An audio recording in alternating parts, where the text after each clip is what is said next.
Inalam ng Net25 teams abroad ang damdamin ng ating overseas Filipino workers nang sila ay tinawag nating modern-day heroes. Mga saloobin po sa pagpapatakbo ng kasalukuyang pamahalaan sa ating gobyerno. Si Net25 correspondent Rizal Feria para sa report. Sa pagharap ni Philippine President Ferdinand Marcos Jr. sa sambayan ng Pilipino para sa kanyang ikalimang State of the Nation's Address, ano-ano kaya ang hinaing, inaasahan at pakiusap ng Filipinos abroad sa gobyerno ng Pilipinas? Na karamihan ay kumakayod ng kahit malayo para lang maitaguyod ang pamilya. Bilang isang OFW at breadwinner ng pamilya, isa po ako sa naapektuhan sa lalo na po sa pagbagsak ng ekonomiya. Sa panahon ngayon, mataas po ang presyo ng bilihin at kinakailangan ko pong magpadala ng mas malaki para sa aking pamilya para lang matugunan ang kanilang pang-araw-araw na gastusin. As an OFW and first time, mahirap makahanap ng trabaho po sa ating bansa. So sana po magkaroon ng maraming oportunidad sa Pilipinas para po hindi na tayo umalis at makasama natin ang buo ang ating pamilya. Alam naman po natin na may mga issue tungkol sa korupsyon na nakakaapekto sa mga proyekto na dapat napupunta sa bawat Pilipino. Sana po maging transparent at maging accountable ang mga namumuno sa ating bansa para po to sa igaganda ng ating gobyerno sa Pilipinas, hindi lamang po sa mga Pilipino abroad kundi po sa ating bansang Pilipinas. Unfortunately, many OFWs experience contract substitution, exploitation, and limited protection. OFWs often lack the resources or support to seek justice. Nag-aalala kasi di natin alam kung ano ang kahihinatnan ng impeachment na to eh. Ilang days na ngayon yung impeachment, nakita ko na parang, it's totally a waste of time, waste of money, and waste of service ng ating mga government officials. Kasi para sa akin hindi naman ako expert or something na pero I consider this as parang sumbong bata. At kahit libo-libong milya ang layo sa bansang Pilipinas, umaasa silang marinig ng gobyerno ang kanilang mensahe at pakiusap.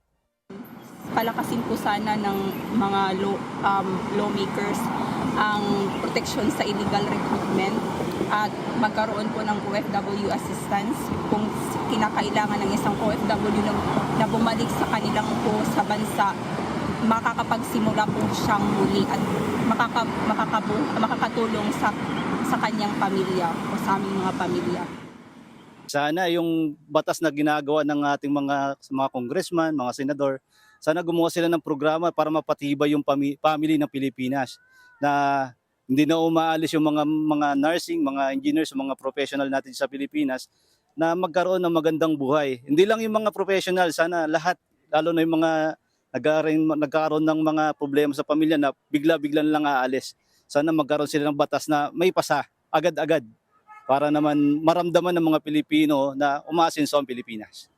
Unang-una po, may mga pamilya po tayo na iwanan sa Pilipinas na dapat yung mga proyekto, sana pag-uwi namin ay merong mapuntahang trabaho para wala na pong mga ibang bansa para makapilang kanilang mga pamilya.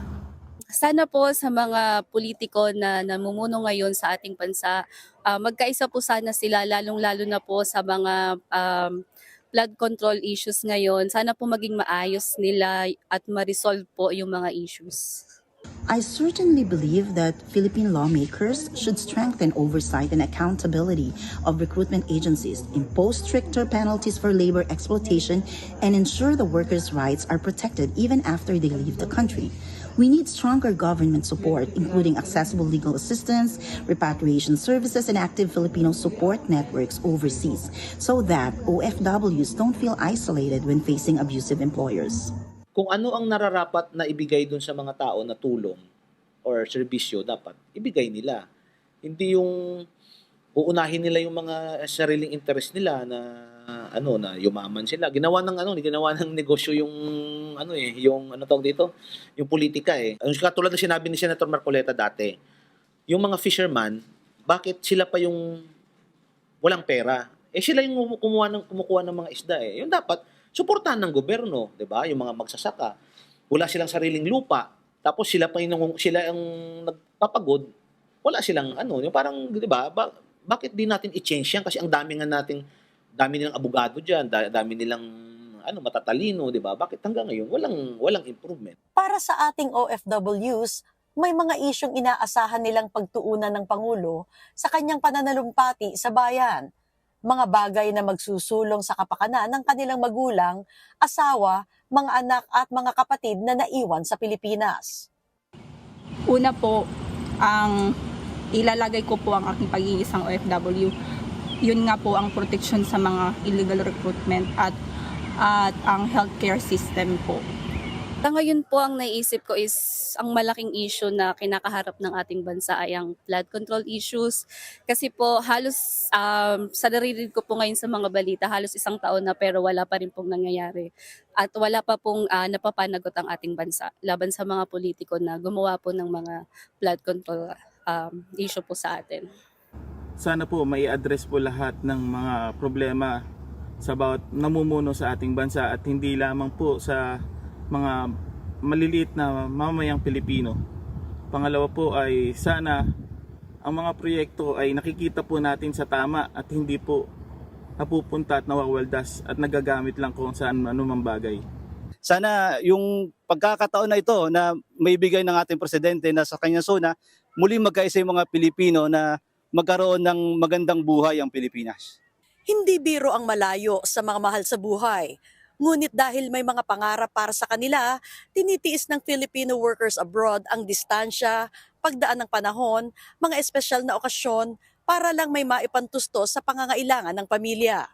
Kaya marapat na huwag mauwi ang kinikita ng ating modern day heroes sa mga bagay o tao na hindi naman pinaglalaanan nito.